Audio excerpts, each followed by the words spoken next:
दिसंबर को जिस तरह का फैसला कोर्ट ने राफेल के इस मामले में सुनाया था, उस पर लेकर पुनर्विचार याचिका और आज उस पर सुनवाई हो रही। लेकिन प्रधानमंत्री नरेंद्र मोदी ने कर्नाटक के कलबुर्गी में योजनाओं के शिलान्यास और लोकार्पण के बाद आयोजित रैली में कांग्रेस और जेडीएस पर जमकर हमला बोला है। उन्होंने कहा है कि 56 इंच का नाम सुनते ही कांग्रेस की नींद उड़ जाती है। इतना ही नहीं, उन्होंने मंच से पाकिस्तान को भी चेतावनी दी और कहा कि 125 करोड़ देशवासियों ने मुझे वो ताकत दी है जिसने ना तो विपक्ष से डरता हूं और ना ही पाकिस्तान से। इससे पहले उन्होंने 1000 करोड़ की परियोजनाओं का शिलान्यास भी किया है।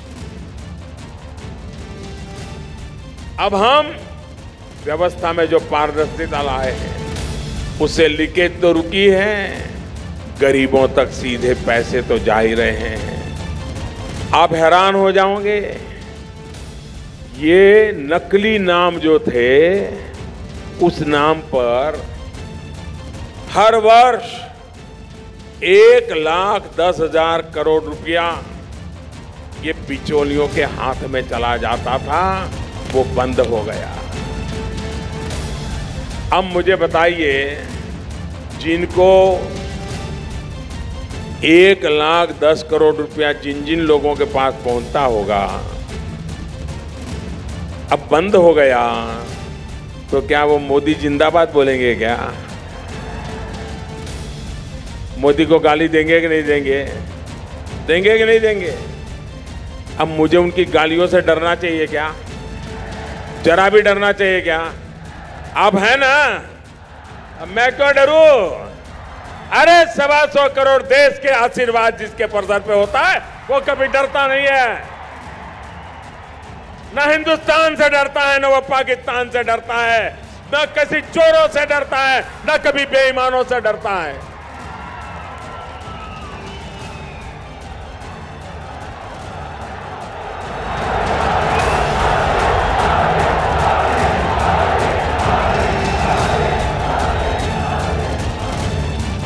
भाइयों बहनों, हिंदुस्तान ने ये ताकत मुझे दी है, 125 करोड़ देशवासियों ने ताकत दी है।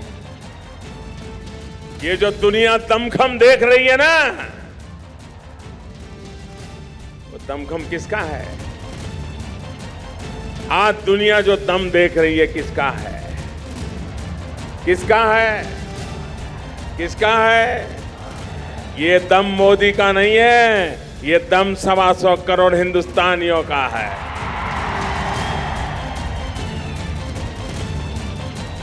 साथियों, जब महामिलावट और स्वार्थ की राजनीति ही प्राथमिकता होती है तो देश को ऐसी ऐसी मुसीबतें झेलनी पड़ती है।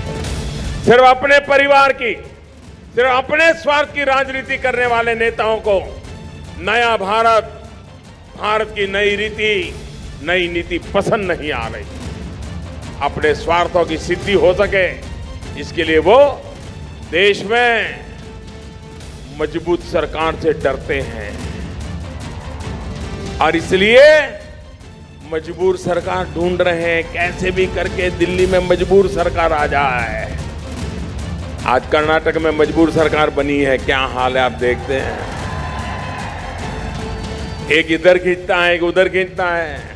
वो कहता है मुझे इतना दो, दूसरा कहता है उसको 2 दिया मुझे 4 दो, तो शाम को तीसरा जाता है उसको 4 दिया मुझे 8 दो। वो कहता है ले लो, कर्नाटक की जनता को लूटो, जितना है बांटो। ये चलने देना है क्या? ये कर्नाटक का हाल बुरा हुआ, क्या देश का भी बुरा होने देना है क्या? देश को बचाना है कि नहीं बचाना है? देश को आगे बढ़ाना है कि नहीं बढ़ाना है? देश को मजबूत बनाना है कि नहीं बनाना है? आपके बच्चों के भविष्य को मजबूत बनाना है कि नहीं बनाना है? आपकी माता बेटियों की सुरक्षा होनी चाहिए कि नहीं होनी चाहिए? देश सुरक्षित रहना चाहिए कि नहीं रहना चाहिए? देश आन बान से आन आगे बढ़ना चाहिए कि नहीं बढ़ना चाहिए? और इसीलिए भाइयों बहनों, मैं आपसे कहने आया, छोटी सी गलती कितना बड़ा नुकसान करेगी कर्नाटक का। ज्यादा बड़ी गलती नहीं, छोटी हो गई। कर्नाटक का नुकसान हुआ कि नहीं हुआ? कभी कभी छोटी गलती बहुत महंगी पड़ जाती है और इसलिए मेरे भाइयों बहनों, 30 साल के बाद दिल्ली में देश को पूर्ण बहुमत वाली सरकार मिली है और पूर्ण बहुमत वाली सरकार कैसी पूर्णता के साथ आगे बढ़ती है वो आप हर दिन देख रहे हैं। अगर आधी अधूरी होती तो वो भी आधी अधूरी करके आ जाती, ये पूर्ण है तो सारा काम पूर्ण करके आ जाती। साथियों, यही वजह है कि मोदी उनके लिए परेशानी का कारण बन गया है और इसलिए वो दिन रात एक ही काम, मोदी हटाओ, मोदी हटाओ। लेकिन वो कान खोल करके सुन ले और देशवासियों भी इन लोगों को बार बार समझ लीजिए, वे इकट्ठे हो रहे हैं मोदी को हटाने के लिए।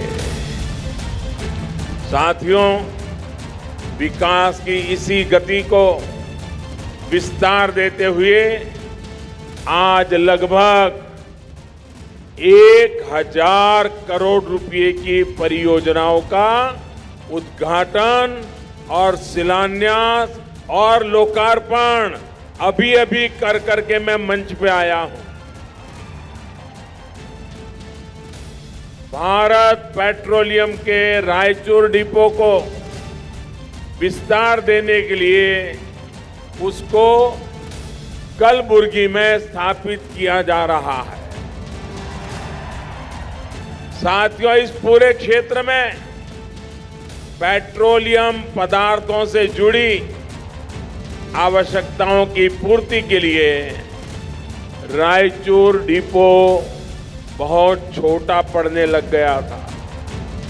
यही कारण है कि पहले सिर्फ, याद रखना जरा, पहले सिर्फ 2.5 एकड़ में जो डिपो फैला था, अब वो 56 एकड़ से ज्यादा जमीन पर बनाया जा रहा है। ये 56 सुनते ही कांग्रेस वालों की नींद खराब हो जाती है।